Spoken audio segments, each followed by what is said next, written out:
Der Esel und der Schoßhund. Ein Vorfall von Aesop. Da war mal ein Mann, wo ein Esel und einen Schoßhund hat. Der Esel ist im Stall los war und hat immer viel Hafer und Hai essen. Er war so gut dran, wie ein Esel sein konnte. Der kleine Hund ist vom Mann ganz verwöhnt war.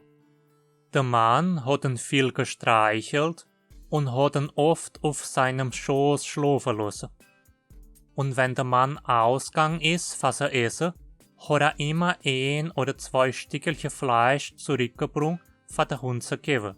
Weil der Hund ist immer zu ihm gesprungen kam, wie er heimgekommen ist. Der Esel hat, muss man sagen, viel Arbeit zu tun. Er musste die Karosse voll Milch ziehen, die Milch an der Mehl mahlen und alles Säck auf seinem Buckel tragen.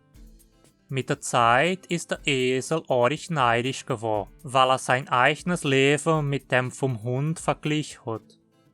Während dem Esel sein Leben schwer war, war dem Hund seines viel leichter. Und da hat der Esel endlich sein Halfter gebracht und ist ins Haus gesprungen gekommen, grad wie sein Herr sich an den Tisch gesetzt hat, was er essen. Der Esel hat gebockt und getänzelt, für dem Hund seine Anstellung zu imitieren. Der Tisch hat angefangen zu wackeln und zu hupsen und das Geschirr ist all runtergefallen und verbrochen.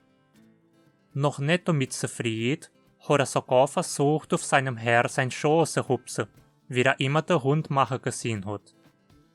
Wie die Knechte gesehen haben, dass denn sein Herr in Gefahr war, haben sie der Esel angefangen mit Steck zu kloppen und haben ihn, schon so halb tot, zurück zum Stall getrieben. Ach, hat der Esel geschreit, so was han ich mir gebrungen. Warum konnte ich nicht mit meiner naturalen und ehrlichen Lage zufrieden sein? Warum musste ich versuchen, die dummen Anstellungen von so einem nutzlosen Schoßhund zu imitieren? Hat er die Vorfall gern gehört und gelesen?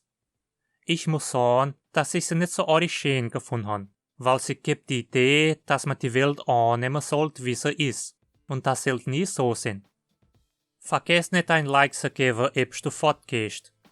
Du kannst den Kanal auch unterstützen durch unsere Katharsis-Kampagne oder mit einer spontanen Abgabe durch Pix.